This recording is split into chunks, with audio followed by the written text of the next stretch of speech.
गावातले एक साधं घर. तिथे आई, वडील, मुलगा राजेश आणि मुलगी सुमती राहत होते. लहानपणापासून राजेश आणि सुमतीचं नातं अगदी घट्ट होतं. भावाची पाठराखण, बहिणीचा लाड हाच त्यांच्या नात्याचा आधार.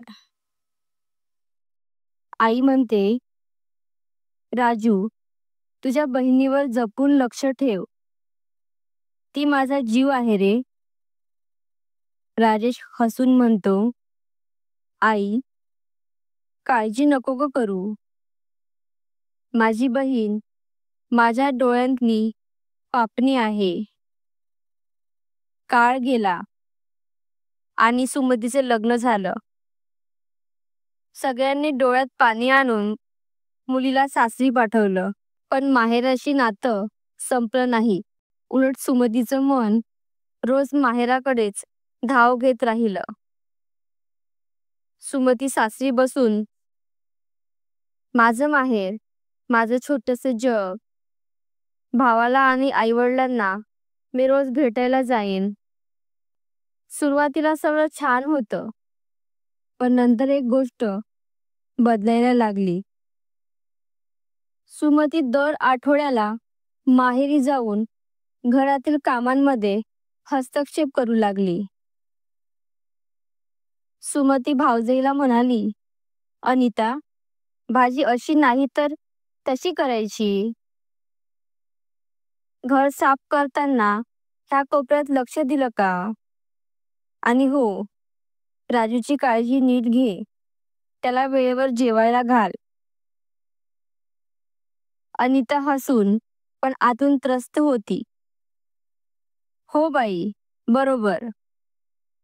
राजेश मनात म्हणाला, बहीण काही चुकीचं करत नाही, पण यामुळे माझ्या संसारात तणाव वाढतोय. एका दिवशी आई सुमतीला बाजूला घेत म्हणाली, आई, बाळा, माहेर तुझं आहे हे खरं, पण एकदा लग्न झालं की भाऊ भाऊजाईचा संसार त्यांच्यावर सोपायचा असतो.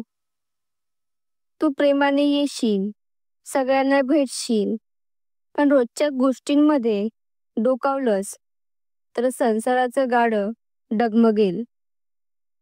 सुमती रागात म्हणाली, आई, मी एवढं करावं का?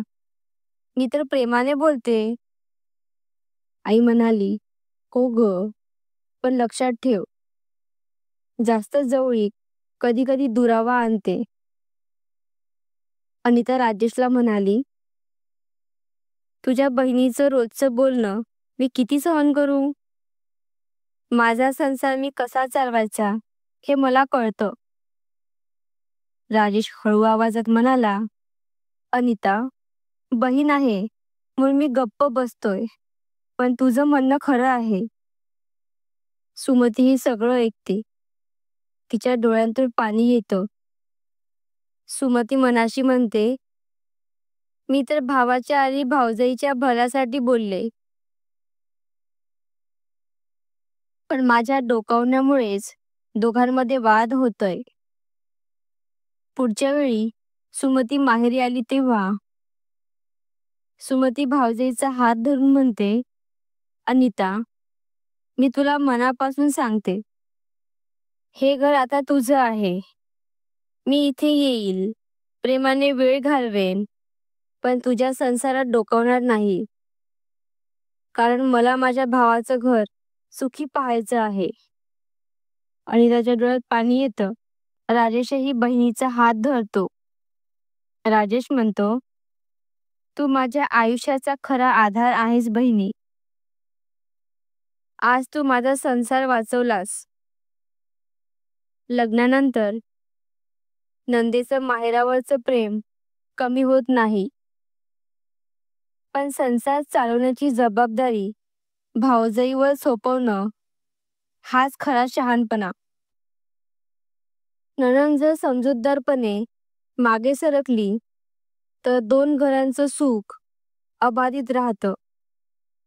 म्हणूनच म्हटलं आहे, लग्नानंतर भावाच्या घरात नंदेने डोकावू नये, तर प्रेमाने आधार द्यावा. धन्यवाद.